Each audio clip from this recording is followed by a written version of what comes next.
एक दिवस की बात, क्योंकि कहते महाराज मीराबाई ने प्रभु की अटूट भक्ति किया। और मीराबाई के पूर्व जन्म की कथा आप सभी भक्त श्रवण करेंगे थोड़ा ध्यान से, क्योंकि जानता हूं कथा के बीच में पूछेंगे जरूर।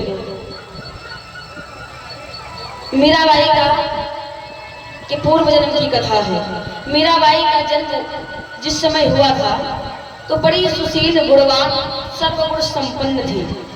और मीरा का जब जन्म हुआ, पूर्व जन्म में जब जन्म हुआ तो उस कन्या का नाम रखा गया माधवी। बड़ी सुंदर कन्या है। और कहते महाराज जिस घर में कन्या का जन्म होता है तो कुछ ही लोग खुशियां मनाते, प्रसन्न होते हैं कि हमारे घर में लक्ष्मी आ गई, मेरे घर में लक्ष्मी का वास हो गया। लेकिन कन्या से हर कोई प्रसन्न नहीं रहता है, दुखी हो जाता है। माधवी धीरे धीरे सयानी होने लग जाती है। वो कहते हैं महाराज एक घर में जब कन्या सयानी होती है ना तो हर माता पिता ये सोचते मेरी बेटी विवाह योग्य हो गई है तो अब उसका विवाह कर देना चाहिए। और माधवी के पिताजी ने क्या किया, गोकुल से बड़ा ही सुंदर रिश्ता तय करते हैं। सुंदर के साथ में, सुंदर नाम के ग्वाले के साथ में जब विवाह तय हुआ तो माधवी धीरे धीरे जब सयानी होने लग गई, विवाह तय हो गया, तो माधवी की मैया ने एक बार ये विचार किया कि हमने सुना है गोकुल में जो कन्हैया है, कन्हैया ने सारे ब्रजवासियों के ऊपर ऐसा जादू कर रखा है कि जिस समय कन्हैया जिस गली से निकलता है श्याम सुंदर की दिव्य छवि को देखने के लिए समस्त ब्रजवासी उतावले होने लगते, लालायित होने लगते हैं। और श्याम सुंदर की बंसी महाराज सारे ब्रजमंडल में इस प्रकार से जादू कर रखा है कि अगर श्याम सुंदर की बंसी बज जाए तो जितनी ब्रजबालाएं हैं चाहे कितना भी महत्वपूर्ण कार्य करती हो, श्रृंगार करती हो, भोजन परोसती हो, भोजन बनाती हो, छोड़ करके उस मधुर बंसी की धुन सुनने के लिए भाग पड़ती है। माधवी की मैया ने विचार किया कि हमारी बेटी जब वो गोकुल को जाएगी यानी अपने ससुराल को जाएगी तो कहीं अगर इसका यही हाल हो गया तब तो इसके पिता को सुनना पड़ेगा। माधवी की मैया ने समझाया कि बेटी जब तू ससुराल हो जाएगी तो उस कन्हैया की छवि को नहीं देखेगी। क्यों? कहने लगी बेटी तू मुझे वचन दे उस कन्हैया की छवि को नहीं देखेगी। माधवी ने कहा ठीक है मैया, अगर आप ये चाहती कि उस कन्हैया की सूरत को ना देखे तो मैं भी वचन देती हूँ कि उस कन्हैया की छवि को नहीं देखूंगी। और विवाह की तैयारियां होने लग जाती है महाराज। और कहते हैं जब बेटी का विवाह का समय आता है तो एक पिता बड़ी प्रेम से एक बेटी के विवाह में तैयारियां करता है, हर रस्म को बड़ी प्रेम से निभाता है महाराज।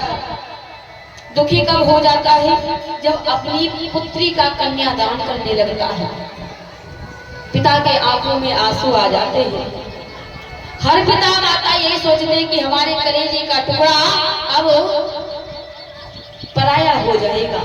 कहते हैं जन्म देने के साथी माता पिता है और कर्म के साथी माता पिता नहीं है।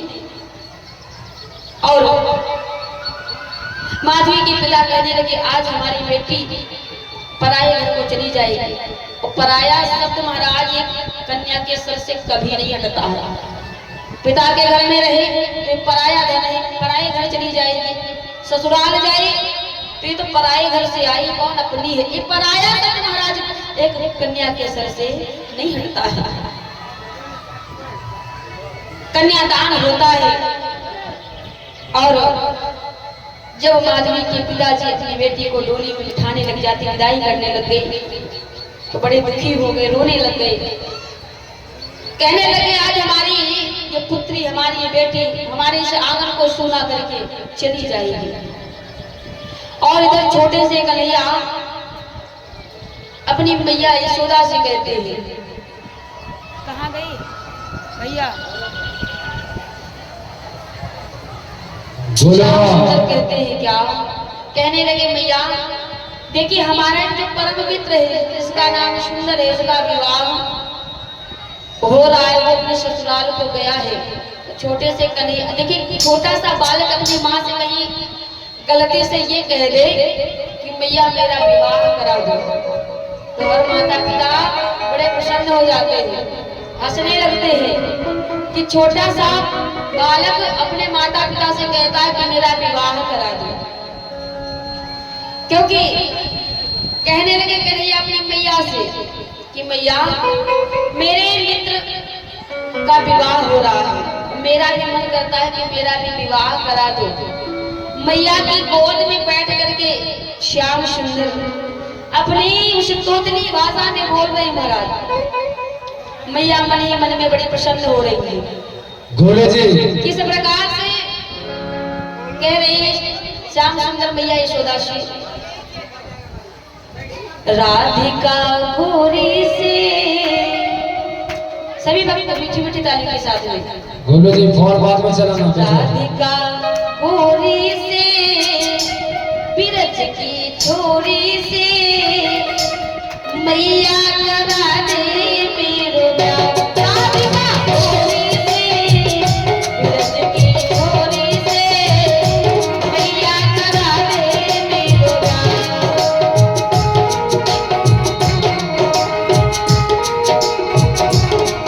तेरी छोटी है नजर तेरी खोटी है, कैसे करा दूं तेरे प्यार।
मैया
करा दीजिए।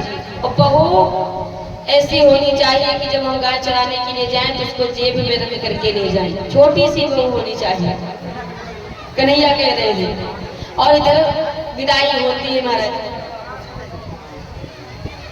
माधवी के पिताजी ने बड़े दुखी हैं, बड़े रुदन कर रहे हैं और दुखी होकर के अपनी बेटी को विदाई किया। कहने लगे बेटी कोई ऐसा कार्य अपने ससुराल में मत करना जो तेरे पिता का सर झुक जाए। विदाई होती है। माधवी जब कुछ दूरी पर पहुंचती है, गोकुल के नजदीक पहुंचने वाली होती है, श्याम सुंदर को पता चला कि मेरे मित्र अपनी बहू को लेकर के आए हैं। तो श्याम सुंदर समस्त सखाओं के साथ में चल देते हैं। कहाँ? अपने मित्र के पास में। माधवी से बार बार कहते हैं कि कम से कम एक बार अपनी सूरत को दिखा दो। माधवी साफ मना कर देती है। कहने लगे चाहे कुछ भी हो जाए अपनी सूरत को हम दिखा नहीं सकते हैं ना तो